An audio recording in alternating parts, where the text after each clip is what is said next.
Good evening to all of you.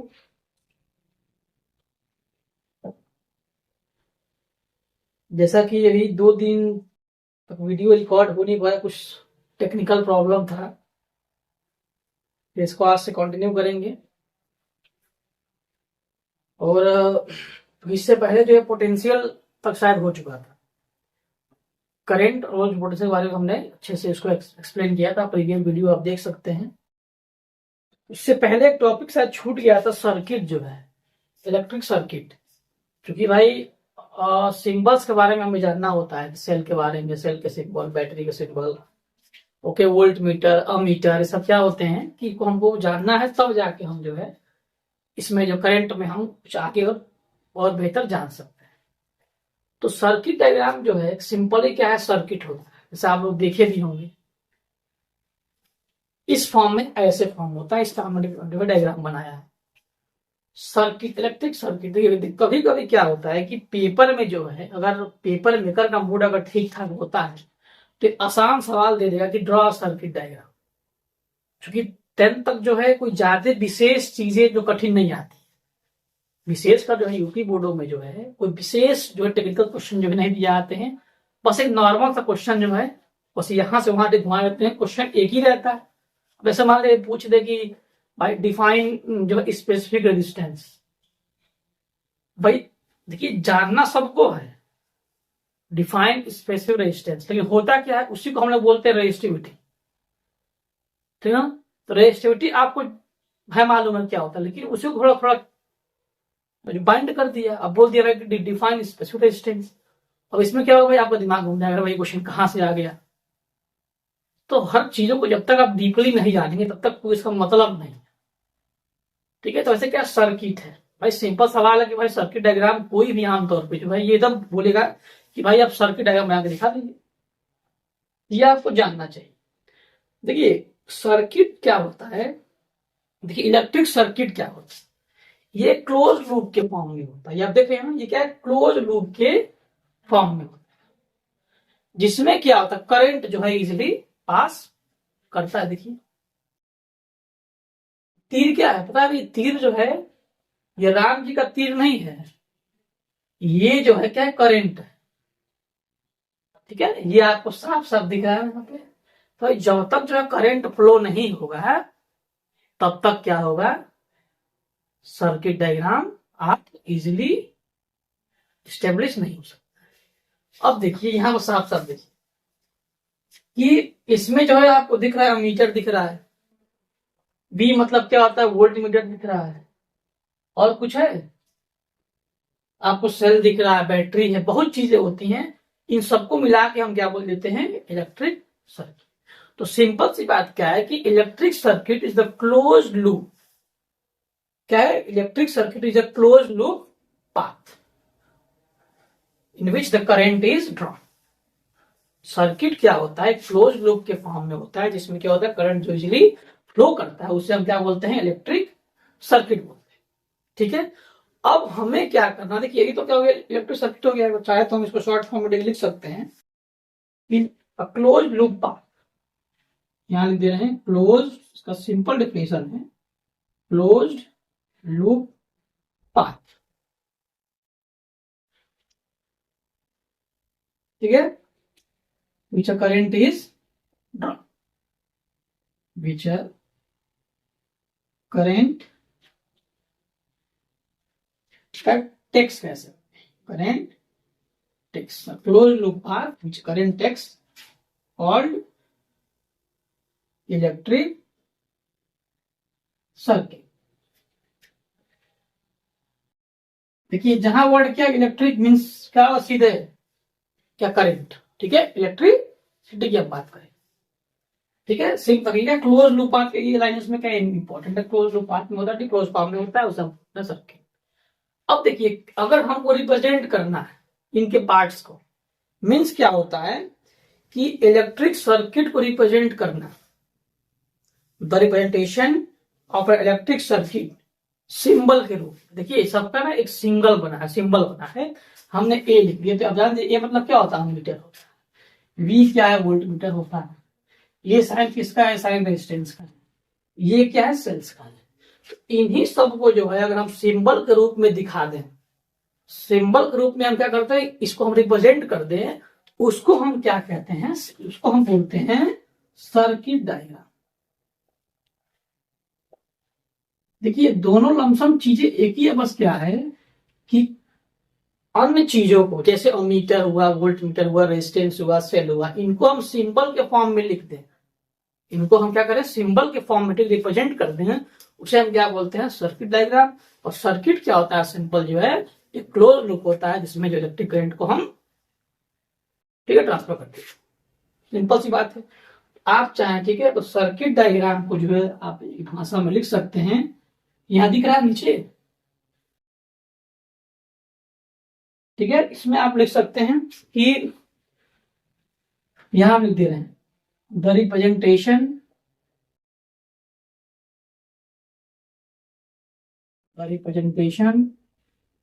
Of electric circuit in the symbolic form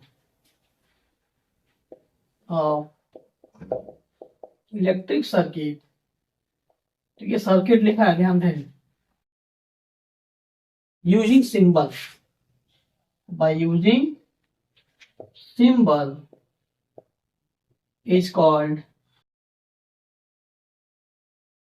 circuit diagram.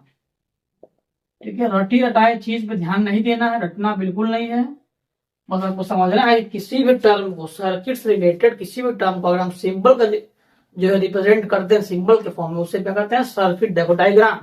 समझिए यहाँ को क्या word लिख दिया, डायग्राम मीन्स क्या होता है, चीजों को सिंबल के फॉर्म में लिखना, क्या डायग्राम। ओके, ये दो चीज जो है आप अपनी भाषा में सिंपली इसको आप नोट कर सकते हैं, या इसको अच्छे से आपको एक्सप्लेन कर दिया। देखिए सबका सिंबल दिया, उस सेल का, बैटरी का, मीटर, वोल्ट मीटर, गैल्वेनोमीटर, ठीक है, आप एनसीईआरटी बुक में साफ साफ दे दिया, उसको आप एक बार ठीक है देख लेंगे सिंबल्स को, बाकी हम आगे से बता देंगे। यहाँ जो चीजों को, ये क्या है, ये सिंबल सेल का होता है, ये लिखा है मीटर है, भी क्या है, वोल्ट मीटर है, ये क्या रेजिस्टेंस है, और ये क्या है, ये पूरा जो है कनेक्टिंग वायर जो उसको जोड़ कर, तो आप सिंबल्स को एक बार देख लेंगे। अमीटर क्या होता है भाई, करंट को मेजर करना, क्या अमीटर होता है। ठीक, पोटेंशियल क्या होता है, तो वोल्ट मीटर होता है, ये आपको जानना है, आप जानते भी हो, इतना बड़ा नोट करना, फिर हम आगे बताएंगे। रेजिस्टेंस और ओम्स का लॉ, ओम का लॉ होता है, क्या इंपॉर्टेंट है, क्वेश्चन पूछे जाते हैं।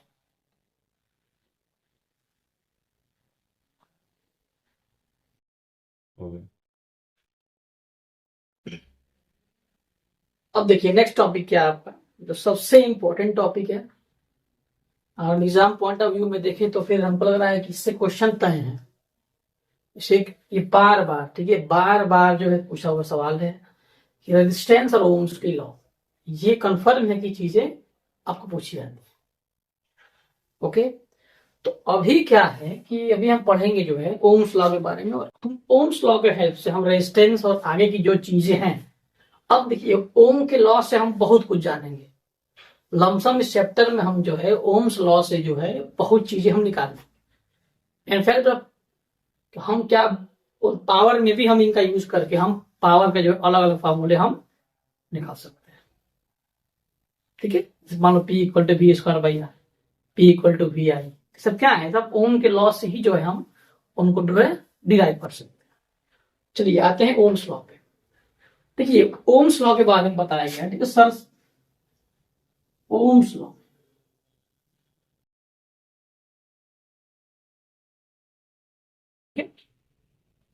देखिए किसी भी कंडक्टर में, ये ओम्स लॉ क्या कहता है कि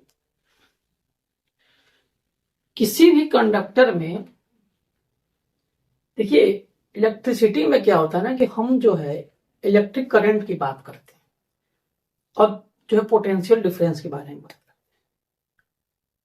ओम ने भी क्या किया था, इन्हीं दो को जो है अपने ग्राफ में चुना कि भाई किसी भी कंडक्टर में अगर इलेक्ट्रिक करंट फ्लो होता है, देखिए कंडक्टर है तो फ्लो होगा, हर बात का जो मतलब होता है, साइंस में जो है सभी टर्म का जो है अपना अपना मतलब है। किसी भी कंडक्टर में अगर इलेक्ट्रिक करंट फ्लो होता है तो वो करंट क्या होगा, पोटेंशियल डिफरेंस के डायरेक्टली प्रोपोर्शनल होगा। ठीक है ना। पोटेंशियल डिफरेंस अपने आप जो है जनरेट होता है कब, जब उसमें इलेक्ट्रिक करंट फ्लो होगा तब। इसीलिए कहा गया है कि electric current is directly proportional to potential difference. Ohm ने भी क्या किया था, इनके बारे में उन्होंने शायद 1905 में जो है उन्होंने अपनी लॉ को बताया था। एक बार आप जो चेक कर लीजिएगा जो है ईयर जो है ओम्स लॉ। इसमें इन्होंने जो है टेम्परेचर को कांस्टेंट लिया था, at constant temperature, at constant temperature, at constant temperature the electric current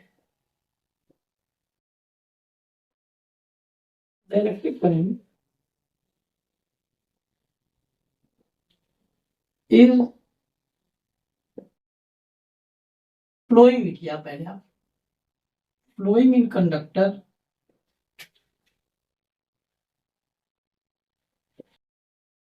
is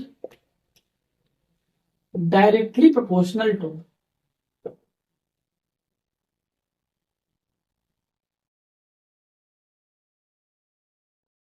इसके पोटेंशियल डिफरेंस।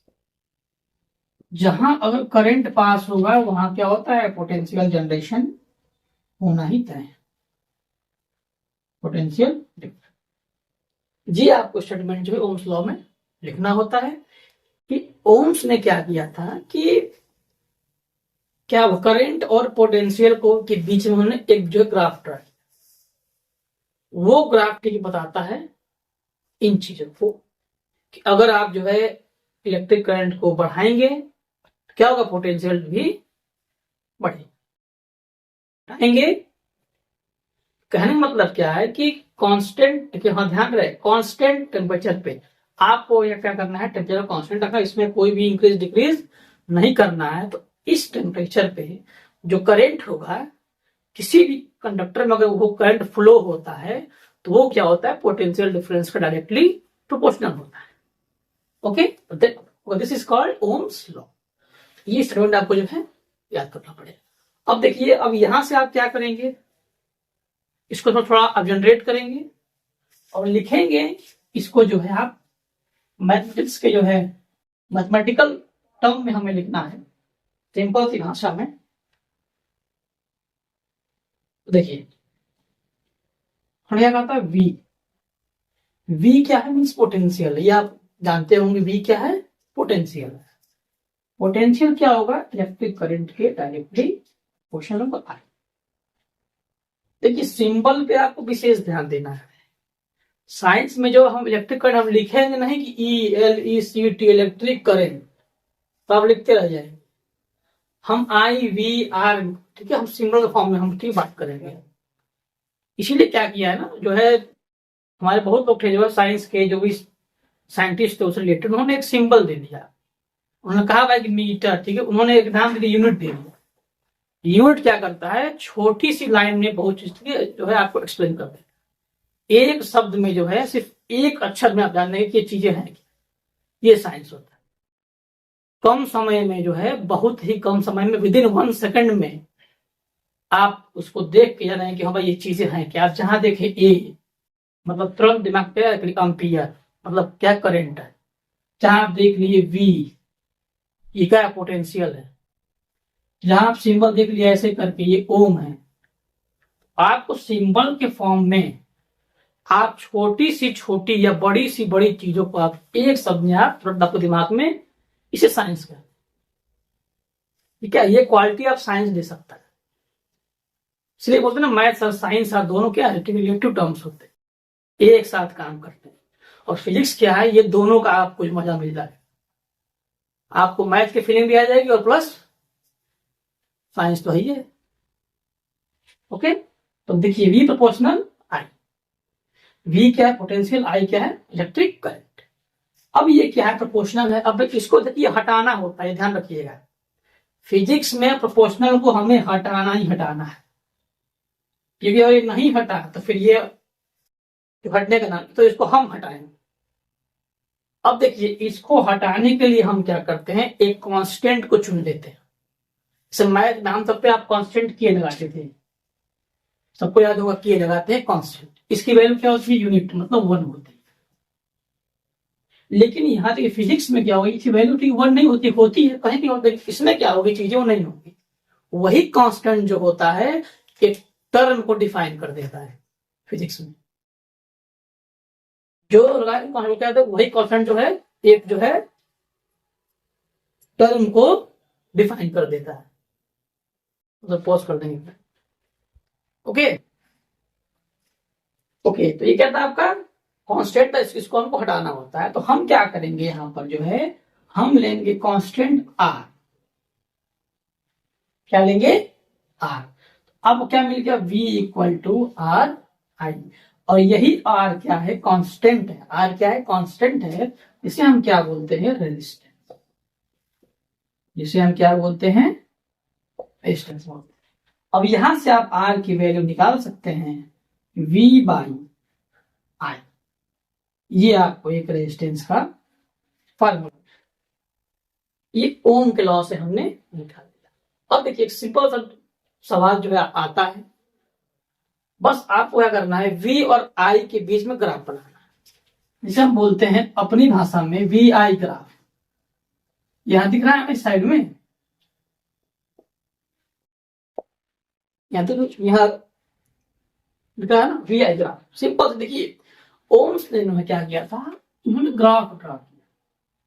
क्या ड्रा किया, ग्राफ को ड्रा। हमने क्या बताया था आपको कि v और i के बीच में इन्होंने जो है ग्राफ ड्रा किया। देखिए, इनके दिमाग में क्या v और i ही था, समझ लीजिएगा। यहाँ पर v है, यहाँ पे i, इसलिए हमने नाम दे दिया V I graph, means potential current graph जो है ओम्स ने जो है इन्होंने दिया था। अब देखिए, इन्होंने बस ऐसे ड्रा कर दिया। इसका मतलब पता है क्या होता है, इसका मतलब ये कोई डंडी जो है ये क्या है, ये कहती है कि अगर आप पोटेंशियल बढ़ाएंगे तो करंट भी बढ़ेगा। आप यहां देखिए, देख सकते हैं इस फॉर्म में, देखिए ना, ये बढ़ेगा, ये बढ़ेगा, ये बढ़ेगा। आपको जो है ये नहीं ड्रॉ करना है आपको एग्जाम में, आपको सिंपल से क्या करना है, बस यही जो है डंडी जो है बना देना है, और यही क्या होता है, वी आई ग्राफ। सिंपल सी बात है। अब भाई ये पूछ दे कि what does V I means, V I means क्या, रेजिस्टेंस। वी बाई आई क्या होता है, what does the slope gives, the slope gives the resistance. Okay, so Ohm is the scientist which explained the phenomenon of resistance. Okay, now tomorrow I will explain the term resistance. What is resistance? What is the unit? The factor affecting resistance, and the remaining things like the numerical problem I will solve tomorrow. From now, we have to learn the previous things that I have uploaded in the video. आपको ये देखना है और आपको explain करना है अपनी भाषा में। इसको आप एक प्रॉपर नोट्स बनाएं। ओके, इतना आप पढ़ें आज के लिए, इतना बहुत है। ओम्स की लॉ, सर्किट डायग्राम इतना आप जाने हैं। ओके, तो कल मैं आपके रेजिस्टेंस के बारे में अच्छे से एक्सप्लेन करेंगे, फिर आपको आगे हम बताएं। Okay, good night.